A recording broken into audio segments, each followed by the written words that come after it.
ചരിത്രത്താളുകളിൽ തങ്കലിപികളാൽ രേഖപ്പെടുത്തിയ ഒരു ധീരനായകന്റെ കഥ പറയാനാണ് ഇന്ന് ഞാൻ വന്നിരിക്കുന്നത്. മറാത്ത സാമ്രാജ്യത്തിന്റെ സ്ഥാപകൻ, ഹൈന്ദവ സ്വരാജ്യത്തിന്റെ ശില്പി, സാമ്രാജ്യങ്ങളെ വിറപ്പിച്ച വീരൻ ഛത്രപതി ശിവജി മഹാരാജ്.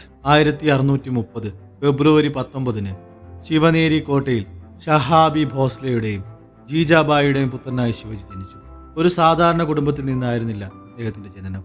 എന്നാൽ സാധാരണത്വത്തിൽ നിന്ന് അസാധാരണത്വത്തിലേക്ക് നടന്നു കയറിയ ഒരു ജീവിതമായിരുന്നു അദ്ദേഹത്തിൻ്റെത്. അമ്മ ജീജാബായിൽ നിന്ന് രാമായണത്തിലെയും മഹാഭാരതത്തിലെയും കഥകൾ കേട്ട് വളർന്ന ശിവജി ധർമ്മത്തോടും നീതിയോടുമുള്ള അടങ്ങാത്ത അഭിനിവേശം ഉൾക്കൊണ്ടാണ് വളർന്നത്. ദാദാജി കൊണ്ടദേവ് അദ്ദേഹത്തിന് യുദ്ധതന്ത്രങ്ങളും ഭരണപരമായ കാര്യങ്ങളും പഠിപ്പിച്ചു. ചെറുപ്പത്തിൽ തന്നെ ശിവജിക്ക് ചുറ്റും വിശ്വസ്തരായ ഒരു പറ്റം കൂട്ടുകാരുണ്ടായിരുന്നു. ഇവരായിരുന്നു അദ്ദേഹത്തിന്റെ സൈന്യത്തിന്റെ ആദ്യ രൂപം. 16-ാം വയസ്സിൽ അദ്ദേഹം തന്റെ ആദ്യ കോട്ട പിടിച്ചടക്കി, തോർണക്കോട്ട.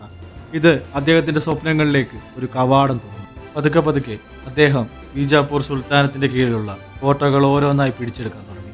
ശിവജിയുടെ വളർച്ച മുഗൾ സാമ്രാജ്യത്തിനും ബീജാപൂർ സുൽത്താനത്തിനും ഒരുപോലെ ഭീഷണിയായി.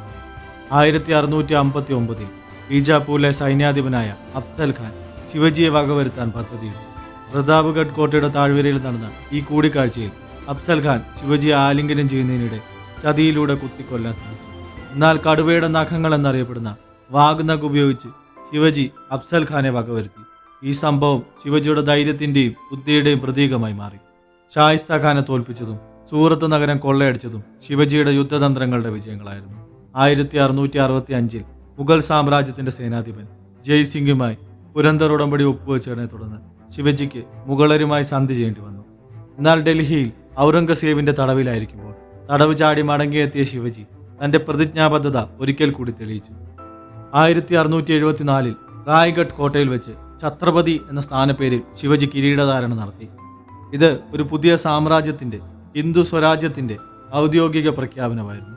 അദ്ദേഹത്തിന്റെ ഭരണത്തിൽ കർഷകരുടെയും സാധാരണക്കാരുടെയും ക്ഷേമത്തിന് മുൻഗണന നൽകി. സ്ത്രീകളെ ബഹുമാനിക്കാനും മതസഹിഷ്ണുത പാലിക്കാനും അദ്ദേഹം പ്രത്യേകം ശ്രദ്ധിച്ചു. ഒരു മികച്ച ഭരണാധികാരിയും സൈന്യാധിപനുമായിരുന്നു അദ്ദേഹം. അദ്ദേഹത്തിന്റെ ഗറില്ല യുദ്ധമുറകൾ ചരിത്രത്തിൽ ഇന്നും അത്ഭുതമായി നിലകൊള്ളുന്നു.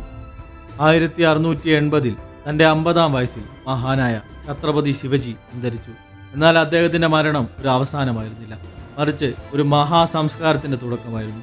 സ്വന്തം ജനതയ്ക്ക് വേണ്ടി ഒരു സാമ്രാജ്യം കെട്ടിപ്പടുക്കുകയും നീതിയും ധർമ്മവും ഉയർത്തിപ്പിടിക്കുകയും ചെയ്ത ശിവജി മഹാരാജ് ഓരോ ഭാരതീയനും അഭിമാനിക്കാൻ വക നൽകുന്ന ഒരു ഇതിഹാസമാണ്.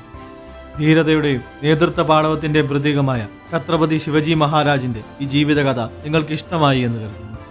ഈ വീഡിയോയെക്കുറിച്ചുള്ള നിങ്ങളുടെ അഭിപ്രായങ്ങൾ കമന്റ് ബോക്സിൽ പങ്കുവയ്ക്കുക. ഈ വീഡിയോ ഇഷ്ടമായാൽ ലൈക്ക് ചെയ്യാനും ചാനൽ സബ്സ്ക്രൈബ് ചെയ്യാനും മറക്കരുത്.